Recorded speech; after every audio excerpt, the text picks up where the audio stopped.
بسم اللہ الرحمن الرحیم. ٹاپک ہے the animals can not make progress.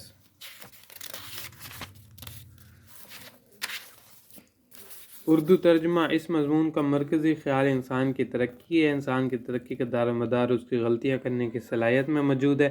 انسان آزمائش اور غلطی کے طریقے سے بہت کچھ سیکھتا ہے. کمپیوٹر جو کہ انسان کے ذہن کی پیداوار ہے غلطی سے پاک نہیں. اس کو انسان ہی چلاتا ہے اور بروئے کار لاتا ہے.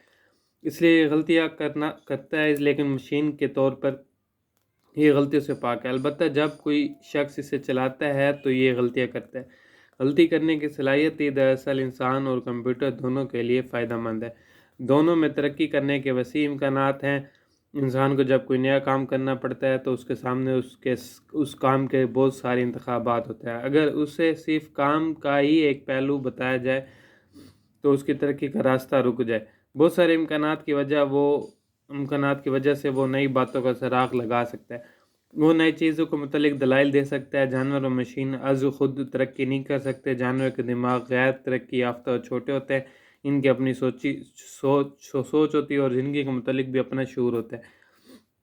ان کا رویہ اور سوچ بچار محدود اور باضابطہ ہوتی ہے. یہ جانور کی پیدائشی خواہشات اور ضرورتوں سے وابستہ ہوتی ہے. ایک جانور اپنی مستقبل کی ضرورتوں کا اندازہ نہیں لگا سکتا اور نہ ہی ماضی کے تجربے سے کچھ حاصل کر سکتا ہے.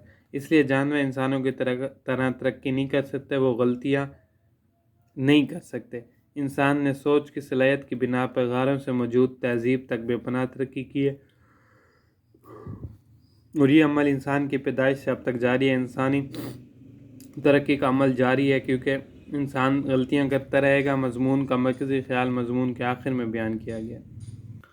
ٹاپک ہے جی ہیومن بینگز اینڈ اینیملز. اس کا اردو خلاصہ آگے پڑھے. اس مضمون میں مصنف واضح طور پر بتاتا ہے کہ انسانوں کے علاوہ اور کسی کو عقل اور سوچنے کی صلاحیتوں سے نہیں نوازا گیا. مشین اور جانور نہ سوچتے ہیں اور نہ ہی منصوبہ بندی کر سکتے ہیں اور نہ ہی کسی منصوبے پر عمل درآمد کر سکتے ہیں. وہ جذبات اور احساسات سے عاری ہوتے ہیں اور انسان کو انتخابات کرنے کی صلاحیت سے نوازا گیا.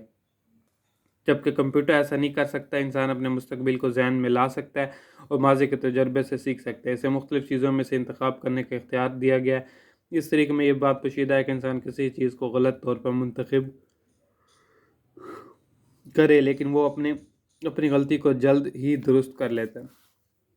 کمپیوٹر پیدائشی طور پر غلطیوں سے مبرہ ہوتا ہے لیکن وہ غلطیاں ضرور کرتے ہیں. لیکن یہ غلطیاں ان اعداد و شمار کے غلط ہونے پر نہیں ہوتی جو انسان ان مشینوں کو مہیا کرتے ہیں.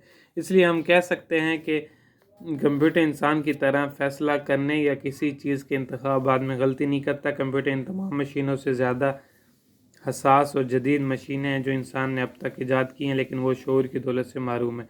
وہ انسانوں کی طرح بے شمار غلطیاں کرتے ہیں. یہ اسی وجہ ہے کہ انہیں انسان چلاتا ہے اور ان سے کام لیتا ہے. وہ انسانوں کی طرح نہ سوچ سکتے ہیں اور نہ ہی محسوس کر سکتے ہیں. انسانی ذہن ترقی کرتا ہے. یہ بالکل واضح ہے کہ انسان نے غاروں سے موجود تہذیب تک کافی ترقی کی ہے اور یہ ترقی اس کے سوچنے سمجھنے کی صلاحیت کی مرہون منت ہے. غیر انسانی مخلوق کے پاس انسانوں والی سوچ اور جانور نہیں ہے. ان کے پاس غلطیاں کرنے کی صلاحیت بھی نہیں ہے اور نہ ہی وہ ایسا کر سکتی ہیں. نچلے درجے کے جانور غلطیاں بالکل نہیں کرتے بلکہ بلیاں خطا سے پاک ہے. کتے بعض اوقات غلطی کر سکتے ہیں لیکن وہ بھی اس وقت جب ان کا مالک انہیں کسی کام کرنے کا حکم دے اور وہ اس حکم کو سمجھنے میں غلطی کریں. مچھلیاں غلطیوں سے پاک ہوتی ہیں اس لیے وہ اپنی اصلاح نہیں کر سکتی. اس لیے ان کے لیے ترقی کا راستہ تقریباً بند ہو چکا ہے. یہی وجہ ہے کہ بلیاں اور کتے آج بھی ویسی زندگی بسر کر سکتے ہیں جیسے کہ وہ ماضی میں کرتے تھے.